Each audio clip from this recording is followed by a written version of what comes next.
Assalamualaikum warahmatullahi wabarakatuh. Saya Alvin Rinaldi dari kelas R6O kelompok 6 ingin menyampaikan tentang keripik bayam bareks bikinan kelompok kami.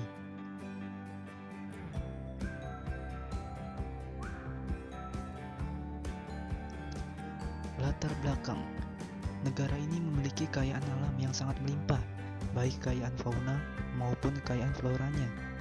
Tidak salah lagi bahwa Indonesia terdapat banyak tumbuhan yang beraneka ragam, lengkap dengan ciri khasnya masing-masing. Hal ini dikarenakan Indonesia dilalui oleh garis khatulistiwa yang berdampak pada iklimnya, yaitu tropis dan banyak gunung berapi yang masih aktif, menghasilkan tanah yang unsur hara, sehingga tanahnya subur dan cocok untuk berbagai macam jenis tanaman. Berbicara mengenai sayuran, terutama bayam, tumbuh amat melimpah hampir di seluruh wilayah Indonesia.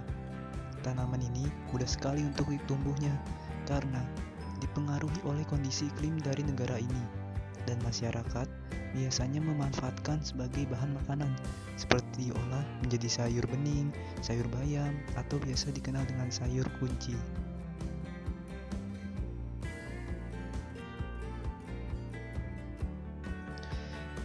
Kandungan gizi dan vitaminnya sangat banyak, khususnya bagi anak-anak yang sangat memerlukan gizi dan vitamin untuk pertumbuhan. Kandungannya terdiri dari protein, karbohidrat, lemak, vitamin, mineral, dan serat. Kandungan gizi bayam yang kaya akan nutrisi juga dapat menurunkan kolesterol, gula darah, tekanan darah, dan melancarkan peredaran darah serta dapat mencegah kanker usus, diabetes, dan gagal ginjal. Akan tetapi, bagi sebagian orang terutama anak-anak pastinya akan bosan dengan olahan dari sayur bayam yang hanya sebagai sayuran saja. Maka dari itu diperlukan solusi untuk mengubah anggapan dari orang-orang bahwa sayur bayam bisa diolah menjadi cemilan yang enak. Untuk itu, peneliti tertarik mengembangkan sayur bayam menjadi keripik bayam yang dicampur dengan bumbu-bumbu tetapi tidak hilang rasa khas dari bayamnya, sehingga rasanya akan membuat orang tertarik untuk mencoba mengkonsumsinya.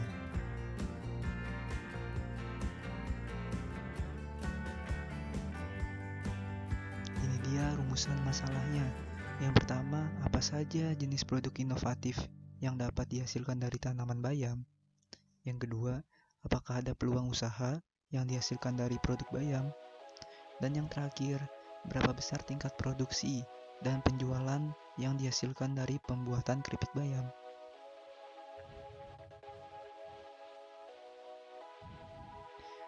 Nah, ini adalah tujuan program. Yang pertama, membuat produk inovatif dari tanaman bayam. Yang kedua, mengetahui peluang usaha dari produk keripik bayam. Dan yang ketiga, mengetahui tingkat produksi dan penjualan yang dihasilkan dari produk keripik bayam.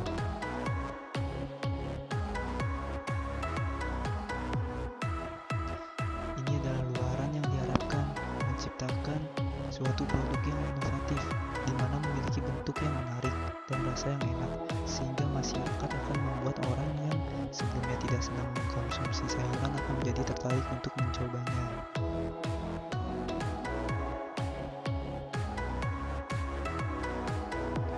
Nah, ini dia manfaat-manfaatnya dari bayam, yaitu dapat meningkatkan kreativitas dan daya inovasi yang tinggi.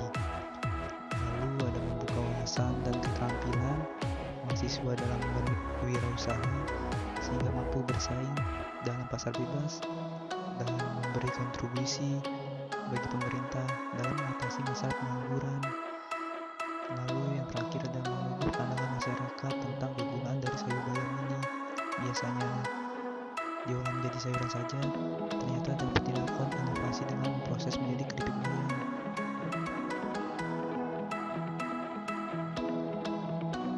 Prospek pengembangan bareks di daerah kami, khususnya Jonggol, sangat mudah untuk menemukan bahan baku bayam.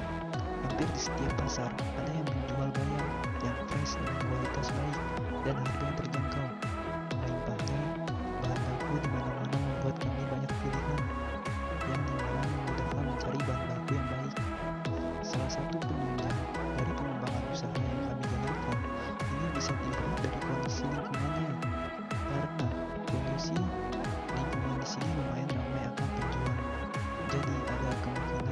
tersebut menjadi faktor yang lumayan cukup untuk mengembangkan usaha, sehingga membuat kami untuk mencoba membuat usaha ini.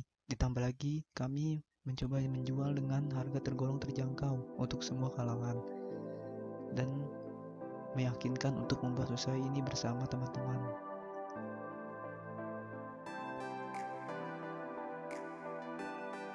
Produk yang akan kami jual adalah keripik bayam, yang kemungkinan besar sudah ada lebih dulu yang menjualnya, tetapi kami yakin produk kami pun tidak akan kalah saing dengan produk yang sudah ada. Nah, di sini itu produk kami menawarkan rasa yang berbeda-beda, dari original, kemudian barbecue, keju, manis, asin, dan juga ada rasa mix yang salah satunya digabung kebanyakan rasa, dan dimana untuk itu gambaran umum produk yang kami buat sudah bisa membedakan dengan produk yang lainnya. Selain membuat berbagai banyak rasa, kami juga akan terus melakukan pengembangan untuk produk yang kami buat.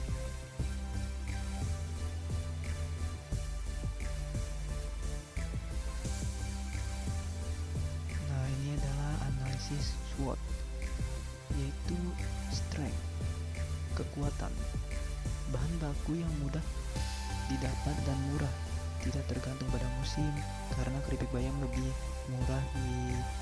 mudah didapatkan dan digemari konsumen. Kemudian kelemahannya yaitu bayam yang mudah busuk sehingga dapat menurunkan kualitas, susah menjaga kepercayaan terhadap pelanggan jika bisnis ini secara online. Kemudian peluangnya itu cukup besar untuk dikembangkan, memberikan keuntungan yang cukup besar juga. Kemudian ancamannya, produk mudah ditiru, terbatasnya bahan-bahan yang dibutuhkan.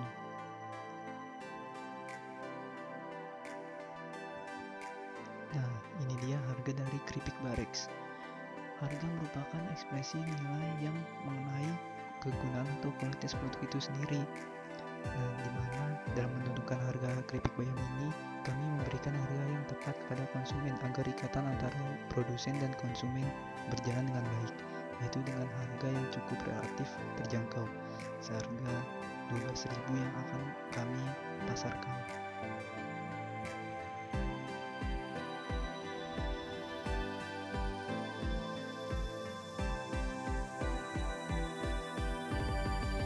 Nah, di sini ada metode pelaksanaannya. Metode yang dapat digunakan pelaksanaan kegiatan usaha ini adalah berdasarkan input, proses, dan output sebagai berikut. Yang pertama ada input praproduksi, kedua proses produksi, ketiga output, dan keempat evaluasi. Yang pertama, input praproduksi. Nah, sebelum masuk ke tahap produksi pembuatan, kelompok kami melakukan beberapa riset tentang lokasi atau keadaan yang terjadi saat ini, mulai dari pasar akan, bahan yang diperlukan, kemudian dari riset minat para konsumen tentang produk yang akan kami jual. Riset ini merupakan awalan untuk berinovasi dengan produk kami. Setelah melakukan riset, di awal kelompok kami akan melakukan studi kelayakan tentang produk yang kami jalankan saat ini. Studi kelayakan ini dilakukan dengan prospek apakah produk kami ini akan bertahan dalam jangka waktu yang panjang atau hanya sementara, dan untuk mengetahui produk yang akan kami jalankan menguntungkan kami atau tidak. Kemudian yang C, ada tahap terakhir. Yang terakhir adalah pemilihan bahan dan alat yang akan digunakan untuk menunjang proses pekerjaan produk yang dilakukan, serta melakukan persediaan tempat dan prasarana untuk pembuatan produk. Nah, yang kedua ini ada proses produksi. Yang A itu ada pertama yang kita lakukan membeli bahan-bahannya seperti bayam raja, tepung terigu, garam halus, tepung roti, minyak goreng, air bersih, bubuk perasa, berbagai bawang, telur. Yang B itu ada survei pasar. Yang C itu ada studi kelayakan. Yang D itu ada persiapan bahan. Yang E ada persiapan sumber daya manusianya, dan yang F itu ada dana. Yang ketiga, output. Output dari produksi yang akan kami keluarkan yaitu bayam crispy dengan berbagai macam rasa, mulai dari original, barbecue, balado, keju, sapi panggang, rumput laut, dan lain-lain.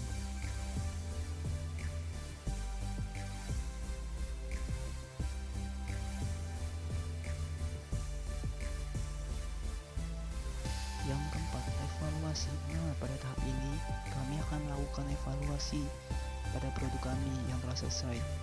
Berisikan laporan pada kegiatan mulai dari tahap praproduksi sampai tahap produksi dengan lama waktu tertentu, sehingga diperoleh data yang akurat sebagai bahan evaluasi. Nah, pada gambar ini bisa dijelaskan bahwa input mempunyai sebuah riset, studi kelayakan, dan berbagai macam, kemudian diproses yang akan memiliki sebuah petik-petik daunnya itu saat proses campur tepung beras, haluskan bumbu, ini cara-caranya. Kemudian keluarlah output yang akan menghasilkan keripik ayam dengan berbagai rasa. Nah, di sini adalah anggaran biaya. Berapa sih anggaran biaya produk yang akan kami keluarkan? Yaitu pada tabel ini dijelaskan ada jenis pengeluaran dan biayanya.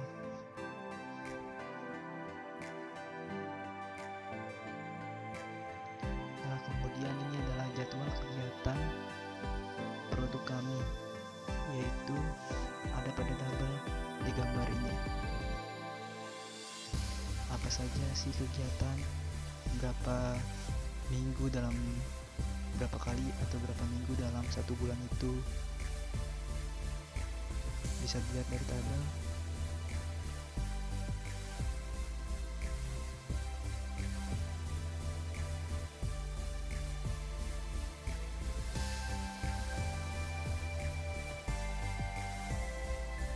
Nah, di sini itu adalah meet our team atau biodata dari tim kami, yaitu ada saya, Alfred sebagai ketua, kemudian teman saya Muhammad Samsuri sebagai produksi dan keuangan, dan teman saya Krisnayandi Sinaga sebagai pemasaran.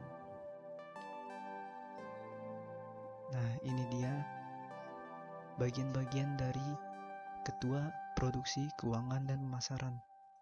Anda dapat melihatnya sendiri bagaimana ketua itu memimpin, mengendalikan jalannya kegiatan, mengontrol kegiatan, melaksanakan kegiatan, dan lain-lain. Sebagai juga keuangan, itu dapat mengelola administrasi keuangan, menyimpan arsip-arsip dengan baik, dan bertanggung jawab atas kelancaran administrasi dan lain-lainnya. Untuk produksi, itu mengkoordinasikan, mengawasi, dan bertanggung jawab atas pelaksanaan produksi agar dapat terlaksana secara ekonomis dan efisien. Kemudian bertanggung jawab atas terjadinya bahan mentah, memberikan laporan produksi kepada direktur utama. Untuk pemasaran, yang pertama mengadakan penjualan hasil produksinya, menyusun anggaran biaya, mengembangkan produksinya, memperhatikan keadaan pasar dan perkembangan pasar, kemudian berusaha membuka area pasar baru. Setelah itu memperhatikan daerah mana yang memiliki pembeli terbanyak.